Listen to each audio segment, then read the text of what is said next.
Hello everyone, I'm Andrew Nussey, the Construction Services Analyst here at Peel Hunt. And today I'm joined by Bill Hocking, the CEO of Galliford Try.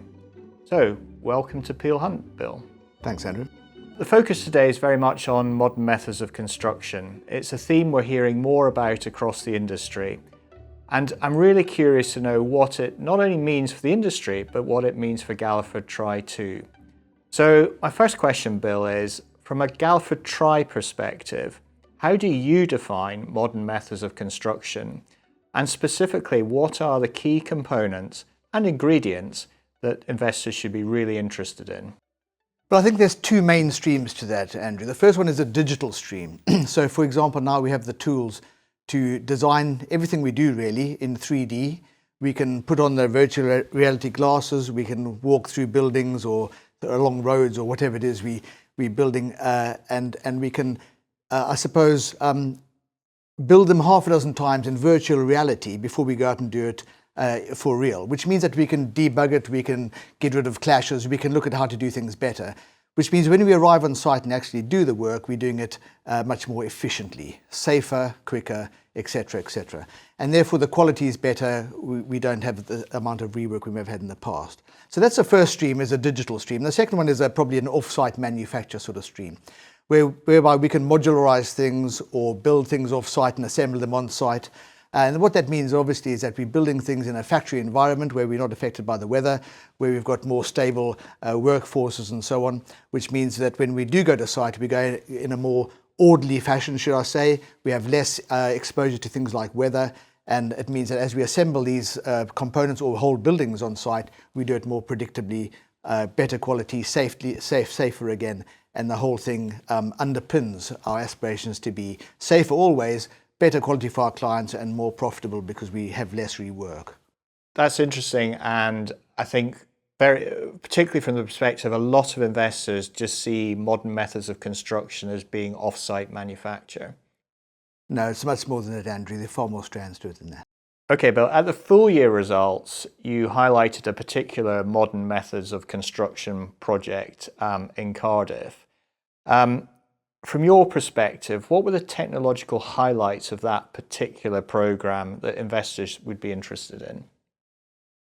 Well, I think the most important thing on that particular site, Andrew, is that we were able to utilize the site much more efficiently using an off-site manufactured building, in essence. So that site was bounded by a railway on one side, a canal on the other side, a road on the other side. It was a very constrained site.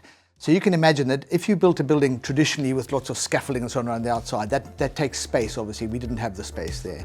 As you'll see in the video in a minute, we utilize virtually every square meter of land available there. So what it means is buildings can be more viable on more restricted pieces of land, as in this case.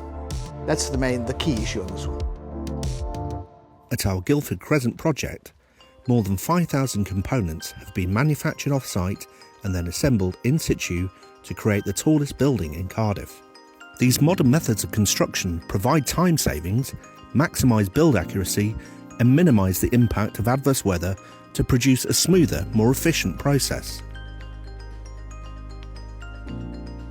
Components are transported to site in the correct sequence on a just-in-time basis. 3D models enable the team to visualise the process before we even reach site, removing unnecessary works and de-risking the build process to make it safer for everyone involved.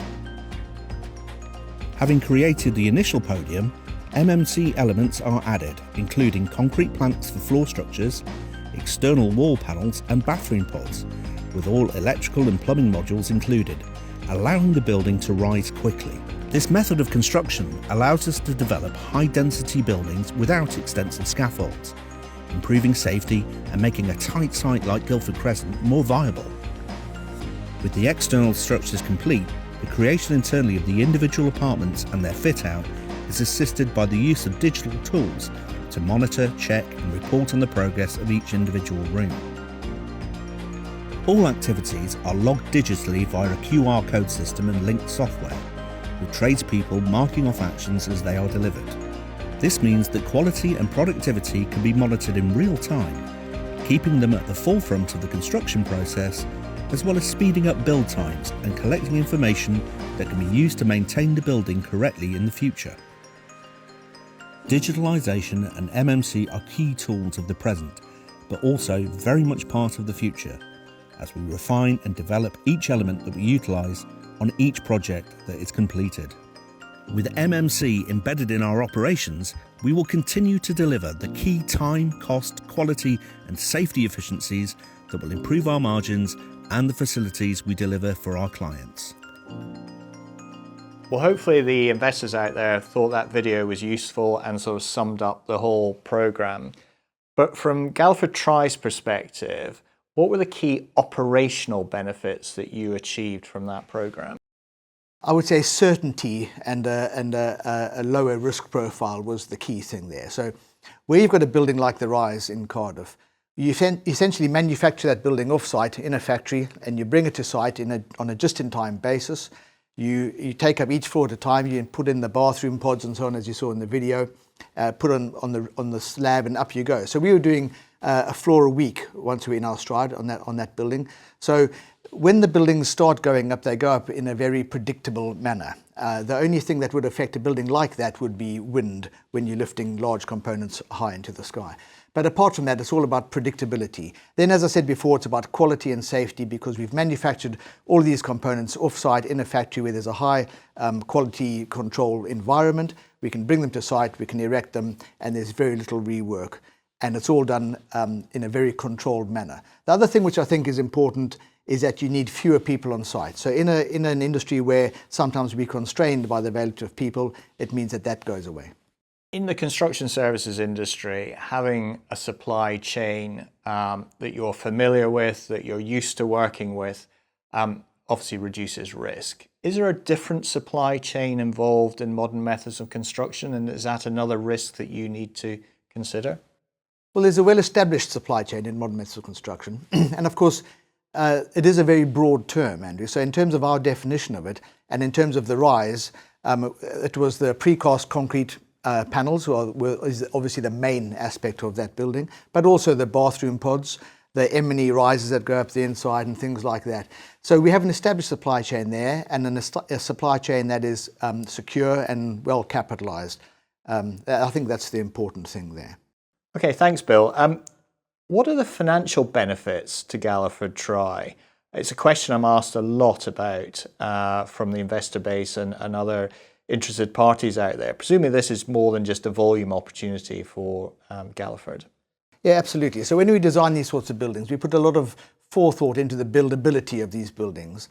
So we design them to be simple and straightforward to build, which means the quality is better, the execution risk is lower, which means that generally our margins are better. So that's key, I think, in this type of construction. And one would imagine this is, we're seeing increasing innovation and techniques around the modern methods of construction. How transferable is the knowledge that you're building up with that capability, and how can you broaden that out across the Galliford Try business? Well, it certainly is transferable. So we use this method in high-rise buildings for blocks of flats.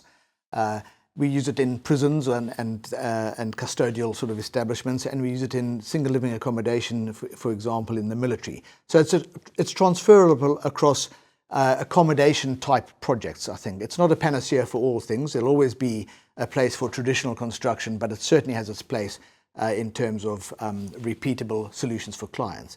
And when we look at our own PRS buildings, of which we're developing our pipeline, we'll be using the same method of construction, and we believe we can get more efficient over time. So really, in conclusion, Bill, where does modern methods of construction sit in the group's overall journey from moving from a 3% margin to your sort of 4% margin goal? It probably fits into quite a few of our stepping stones, to be honest, Andrew, but it certainly fits into the better quality, more focus on digital innovation, things like that, which means that we are more predictable, high quality standard, safer, needing fewer people on site. So it fits into all of those stepping stones, really. It's an integral part of where we go. Okay, thank you, Bill. I'm sure the viewers of this podcast will have found that very insightful, in particular the video, which I think helps bring everything together. And we really look forward to the next program that you're going to deliver under Modern Methods of Construction. Thank you very much. Appreciate it.